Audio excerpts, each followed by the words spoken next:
As you are aware of that Honorable High Court of Tripura order issued by banks comprising of Chief Justice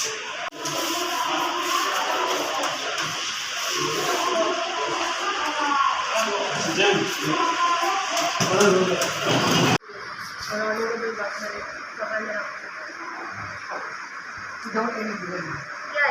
we will sign it by today.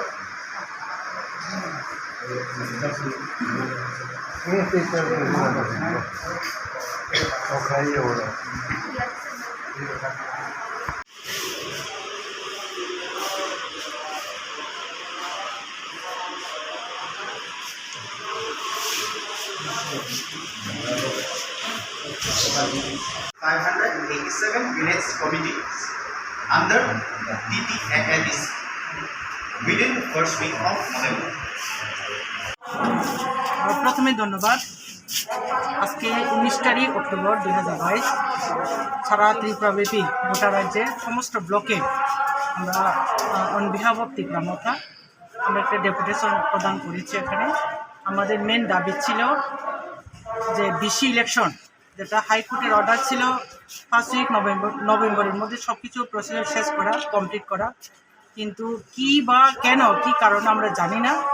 রাজ্য সরকারটা delay করে যাচ্ছে।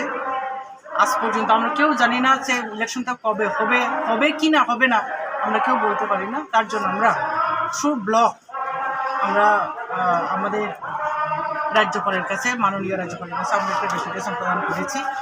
এই ইলেকশনটা যাতে ত্বরান্বিত করে, তাড়াতাড়ি হয়, ইলেকশন করে যাতে আমরা গ্রাসরুট লেভেলে কাজ করতে যাতে সুবিধা হয়। এখন যেরকম প্রবলেম হচ্ছে ফেস টু ফেস আমরা করেছি কাজ করতে গিয়ে, সেটা যাতে শেষ হয় তার জন্য আমরা ডেপুটেশন প্রদান করেছি। Thank you. আমরা ব্লক তিনি কাইসা রাজ্য সরকারি ত্রিপুরামথানি কনসার্নবাय তিনির জায়গা ডেপুটেশন ফাইখা আর ডেপুটেশন যিনি বিসি ইলেকশন এটিকে আর বিসি ইলেকশন তিনি এই নভেম্বরনি বিসিঙ্গ ফার্স্ট উইক ফাইনালি দমনি তিনি হাইকোর্ট অর্ডার কিন্তু বড় বিনাই খাইগি তিনি বড় এই বিসি ইলেকশন পিছগই দংখা একটান বড় কারণ যে রুলিং গভর্নমেন্ট যদি বিসি ইলেকশন কাঁকে বুঝকাঙ্গ বড়নি বিজেপি রাवनि একটা ফানে প্লেস কমিটি দখল খামিয়াং নাই ফাইনি বাঙি বড় তিনি আই প্লেস কমিটি ইলেকশন বড় তিনি পিছরাই দংখা হামবাय।